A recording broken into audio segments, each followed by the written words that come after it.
Fransanın ifrat sağçı Marine Le Pen barəsində çıxarılan həbs qərarı dünya gündəminin müzakirə predmetinə çevrilib. O, Avropa Parlamentinin vəsaitlərini qeyri-qanuni yolla mənimsəməkdə ittiham edilir. Məhkəmə siyasətçini 4 il azadlıqdan məhrum edib. Son 2 ili isə ev dustaqlığında keçirəcək. Onun 12 il ərzində 4 milyon avrodan çox pul mənimsədiyi deyilir. İlkin mərhələdə 100 min avro cərimə ödəməsi tələb edilir. Məsələnin maraqlı tərəfi odur ki, qadın siyasətçi ölkədə 2027-ci ildə keçirilməsi planlaşdırılan prezident seçkisində potensial namizədlərdən hesab olunur. Məhkəmənin qərarı isə bu statusunu 5 il müddətində əlindən alır. Qərbli siyasətçilər bu hadisənin Makronun növbəti qərəzli siyasətinin göstəricisi kimi qiymətləndirirlər. Bir çoxları fikirləşir ki, Makron Le Peni həbsxanada deyil, seçki qutusunda məğlub etməli idi. Bəziləri isə bu amili Fransada demokratiyanın edamı kimi dəyərləndirirlər.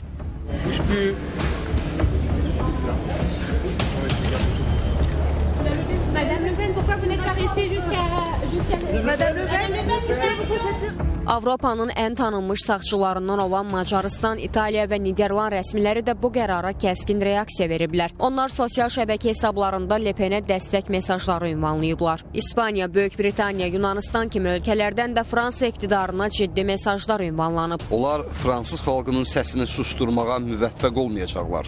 Le Pen haqqında deyilənlər uydurma ittihamdır. Bu ağılsızlıqdır. Bu qərbdə çaxnaşma salacaq. Mən bu məhkəmə qərarını qəbul etmirəm. Marine Le Penə edilən etirazların mahiyyətini və bu cür sərt qərarın səbəblərini bilmirəm. Amma düşünürəm ki, demokratiyaya əhəmiyyət verən hər bir şəxs böyük bir partiyanın liderinə təsir edən və milyonlarla vətəndaşın təmsilçiliyini həyata keçirən siyasətçinin indiki durumuna sevinmir. Bu prosesdə Avropalı müttəfiqlərimizlə eyni mövqedəyik.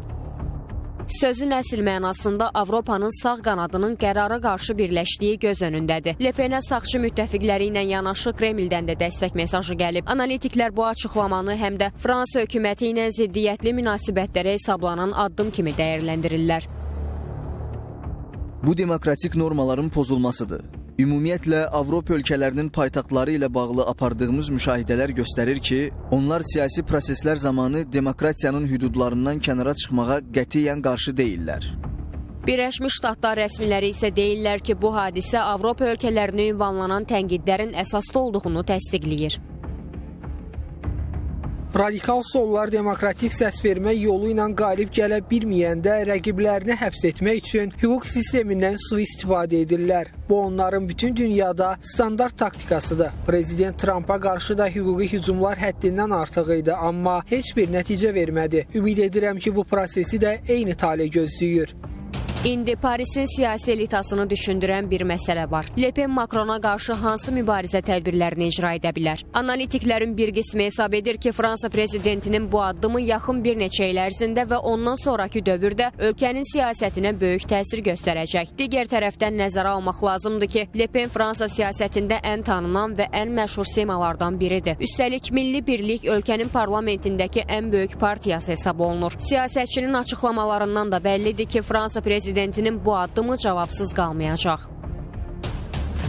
Məhkəmə sədri əsassız olaraq prezident seçkisində öndə gedən namizədi mühakimə etdi. Məni uzaqlaşdırdılar. Həm də milyonlarla fransızın səslərindən məhrum etdilər. Bu qərar demokratiyanı da sual altına qoyur. Kimcə, bütün bunlar həm də partiyanın son illərdə reytinqi artdığı üçün ona səs verən milyonlarla seçicinin iradəsini qırmağa hesablanıb. Hər kəs bilsin ki, mən mübarizəm, özümü aradan götürməyə icazə verməyəcəm.